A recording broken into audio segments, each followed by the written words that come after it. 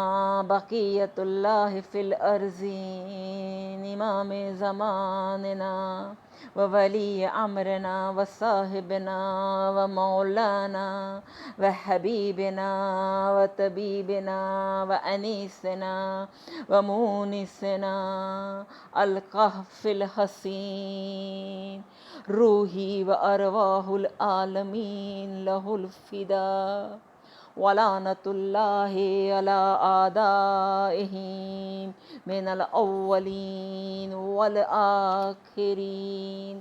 دعا امام زمان علیہ السلام۔ بسم اللہ الرحمن الرحیم۔ اللہم قل ولیک الحجۃ ابن الحسن صلواتک علیہ وعلی آبائہ فی ہذہ الساعة وفی کل ساعة ولیاً وحافظاً وقائداً وناصراً ودلیلاً وعینا حتی تسکنہ ارضک طوعاً وتمتعوا فیہا طویلا۔ اللہم صل علی محمد وآل محمد وجل۔ بسم اللہ الرحمن الرحیم۔ رب اشرح لی صدری ویسر لی امری واحلل عقدۃ من لسانی یفقہوا قولی۔ اما بعد فقد قال اللہ تبارک و تعالی فی قرآنہ المجید وہو اصدق القائلین قول الحق۔ بسم اللہ الرحمن الرحیم۔ یا ایہا الذین آمنوا هل ادلکم علی تجارۃ تنجیکم من عذاب علیم تؤمنوا باللہ ورسولہ وتجاہدون فی سبیل اللہ باموالکم وانفسکم ذالکم خیر لکم ان کنتم تعلمون۔ خداوند تعالی قرآن مجید میں ارشاد فرما رہا ہے، یا ایہا الذین آمنوا، اے ایمان لانے والو۔ یہاں اللہ مخاطب ہو رہا ہے ایمان والوں سے۔ حل ادلکم علی تجارت تنجیکم من عذاب علیم، کیا میں تمہیں ایسی تجارت بتا دوں جو تمہیں دردناک عذاب سے بچا لے؟ پھر آگے آیت، تؤمنون باللہ ورسولہ وتجاہدون فی سبیل اللہ باموالکم وانفسکم۔ تو اللہ تعالیٰ پر ایمان لاؤ اور اس کے رسول پر ایمان لاؤ، اور اللہ کی راہ میں اپنے مال اور جہاد سے، اپنے مال اور اپنے نفس سے، اپنی جان سے جہاد کرو، یہی تمہارے لیے بہتر ہے اگر تم جان لو، اگر تم سمجھ لو۔ تمام تعریف اس خدائے بزرگ بالا تر کی جس نے انسان کو خلق کیا، جس نے دنیا میں بھیجا اور دنیاوی زندگی کو آخرت کو سنوارنے کا ذریعہ بنایا، اور یہ مقصد کہ یہ ہم اپنی آخرت کو سنوار سکے۔ جس مقصد کے لیے اللہ نے ہمیں خلق کیا ہے وہ مقصد ہم حاصل کر سکے، اس کے لیے اللہ نے ہدایت کا انتظام بھی کیا، اور ہر زمانے کے لیے ہادیان برحق کو بھیجا تاکہ وہ لوگوں کو بتا دے، لوگوں کو آشنا کرے زندگی کے مقصد سے اور آخرت کی تیاری کے لیے آمادہ کرے۔ آئیے ہم دیکھیں، قرآن اس بات کو واضح کر رہا ہے، جی ہاں، خداوند تعالیٰ قرآن میں اس بات کو واضح کر رہا ہے کہ اے نبی، لوگوں کو بتا دیجئے کہ میں تمہیں ایسی تجارت نہ بتاؤں جو تمہیں عذاب سے نجات دلائے، اور وہ کیا ہے؟ کس سے اللہ کہہ رہا ہے؟ ایمان لاؤ، اور وہ چیز کیا ہے؟ وہ چیز ہے کہ اللہ پر ایمان لاؤ، نبی پر ایمان لاؤ، اور اپنے مال اور جان سے جہاد کرو، اور یہی تمہارے لیے بہتر ہے اگر تم سمجھ لو۔ تو سب سے پہلے جس چیز کی طرف ہمیں متوجہ کیا گیا ہے اس آیت میں، جو اشارہ کیا گیا ہے، وہ ہے اللہ پہ ایمان لاؤ۔ جی ہاں، اللہ، جب ہم نے کہا اشہد ان لا الہ الا اللہ، جب اسے ہم نے وحدہ لا شریک سمجھا، تو اب ہم اس پر یقین رکھے، ہم اس پر بھروسہ رکھے۔ اور جب ہم یہ کہتے ہیں کہ ہم اللہ پہ ایمان لائے، اپنے آپ کو ہم مومن کہتے ہیں، مومن کے معنی وہی ہے جو اللہ اور رسول پہ ایمان لائے اور اس کی اہل بیت پہ۔ تو جب ہم یہ کہتے ہیں، ہم یہ دعویٰ رکھتے ہیں کہ ہم ایمان لائے، تو ایمان کی قبولیت کے اثرات ہماری ذات کے اندر ظاہر ہونے چاہیے، ہماری ذات میں نظر آنے چاہیے۔ جس طرح مادر موسیٰ کو خداوند تعالیٰ نے وحی کی، جب موسیٰ علیہ السلام پیدا ہوئے، وحی کی خداوند تعالیٰ نے مادر موسیٰ کو کہ اپنے بچے کو نیل ندی میں، نیل دریا میں چھوڑ دو، اور مادر موسیٰ نے ایک صندوق میں ڈال کے موسیٰ کو اس بہتے ہوئے دریا کے حوالے کر دیا۔ کیوں؟ کیونکہ یقین تھا، اللہ پہ بھروسہ تھا کہ جو خدا نے وعدہ کیا ہے وہی بچائے گا۔ اور مولا کائنات امیر المومنین علی ابن ابی طالب علیہ السلام ایک حدیث مبارکہ میں ارشاد فرما رہے ہیں، بہترین دین یقین ہے۔ تو انسان کو اور یقین ہونا چاہیے، خدا پہ بھروسہ ہونا چاہیے، اور انسان کا یقین اس وقت ظاہر ہوتا ہے، پتہ کب چلتا ہے؟ ہمارے یقین کی منزل کب پتہ چلتی ہے؟ جب اس کا سامنا طاغوتی طاقوت سے ہو، یا جب اس کا امتحان لیا جائے۔ جیسے حضرت ابراہیم علیہ السلام کا یقین اس وقت نظر آیا، سب سے عروج پہ تھا، جب آپ کو نمرود نے آگ میں ڈالا۔ موسیٰ علیہ السلام کا یقین اس وقت ظاہر ہوا جب آپ کو حکم ہوا کہ آپ، پیچھے فرعون تھا، لشکر تھا، کہ آپ نیل دریا میں، نیل ندی میں داخل ہو جائے۔ تو یقین جتنا محکم ہوگا اتنا ہی انسان کو اللہ پہ توکل ہوگا۔ توکل باللہ۔ کتاب معنی الاخبار میں روایت ہے نبی کریم صلی اللہ علیہ وآلہ وسلم سے، اللہم صلی علی محمد وآل محمد وسلم، جبرائیل سے اللہ کے رسول ارشاد فرما رہے ہیں، میں نے جبرائیل سے پوچھا توکل کیا ہے؟ انہوں نے کہا انسان یقین کی منزل پر پہنچ جائے۔ کون سے یقین کی منزل پر؟ اس یقین کی منزل پر انسان پہنچ جائے کہ کوئی مخلوق نہ مجھے نقصان پہنچا سکتی ہے نہ نفع، نہ وہ کچھ مجھے عطا کر سکتی ہے، نہ کچھ وہ مجھ سے چھین سکتی ہے۔ مخلوق سے کسی طرح کی امید نہ رکھنا، بلکہ ہمیشہ خدا کی طرف متوجہ ہونا، کسی غیر سے امید نہ رکھنا، اسے توکل کہتے ہیں۔ جی ہاں۔ اور ہم جب واقعہ کربلا پہ نظر ڈالتے ہیں، واقعہ کربلا، اس تاریخ کو دیکھتے ہیں، تو کربلا سے ہمیں کیا میسج ملتا ہے؟ جو میسیجز مل رہے ہیں اس میں ایک میسج یہ ہے، سچائی کا ساتھ دو، اور ہمیشہ سچائی کی جیت ہوتی ہے۔ سچائی کے لیے قربانی دو۔ جب علی اکبر سے سوال کیا گیا کہ موت آگے ہے، تو علی اکبر نے کہا بابا کہ ہم صراط مستقیم پہ نہیں ہیں۔ جب حسین نے کہا بے شک ہم صراط مستقیم پہ، کہا تو بابا پھر تو کوئی مسئلہ ہی نہیں ہے، موت ہم تک پہنچے یا ہم موت تک پہنچ جائے۔ اور جناب حور نے سچائی کا ساتھ دیا، تو وہ گنہگار حور آج حور کے زمانے کا امام اس پر سلام کرے۔ دوسری چیز کربلا سے جو ہمیں مل رہی ہے، میسج مل رہا ہے، وہ ہے توبہ کے لیے کبھی دیر نہیں ہوتی، کبھی اللہ کی رحمت سے مایوس نہ ہو۔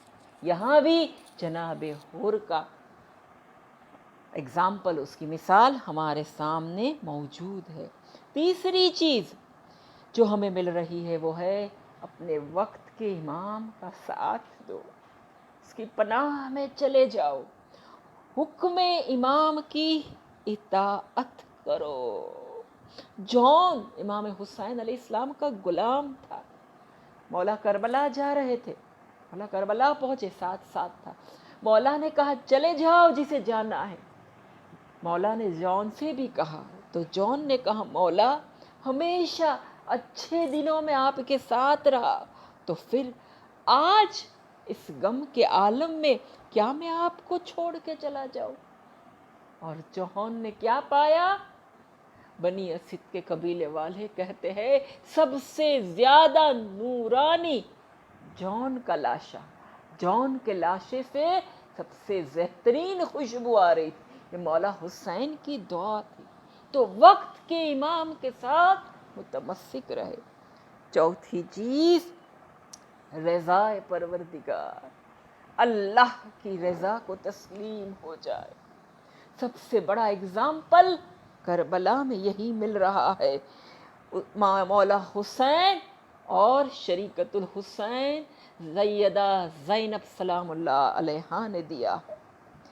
اس کے بعد ایثار نظر آتا ہے کربلا میں. ہاں، سب سے بڑا ایثار کا نمونہ مولا عباس نے پیش کیا. مولا کے ہاتھوں میں پانی آ گیا لیکن لبوں تک عباس اسے نہیں لے گئے.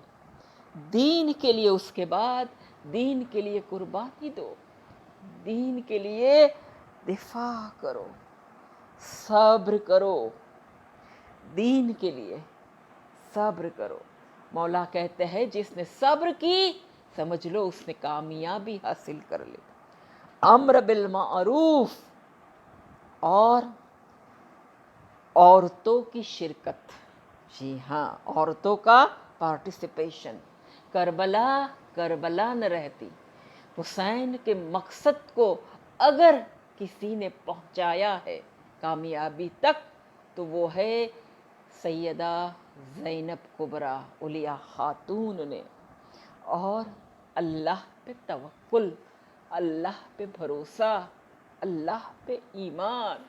مولا حسین عصر عاشوراء بیویوں کو اللہ بھروسے، اللہ پہ یقین. تبھی تو مولا غربت کے عالم میں اپنے کنبے کو اللہ کی راہ میں جہاد کے لیے آگے بڑھ گئے. جی ہاں، اور جب امام حسین علیہ السلام اپنی بہن سے ملنے کے لیے مولا جب پہنچے آخری رخصتی کے لیے، حسین نے دیکھا کہ بہن بہت زیادہ بے چین دیکھا.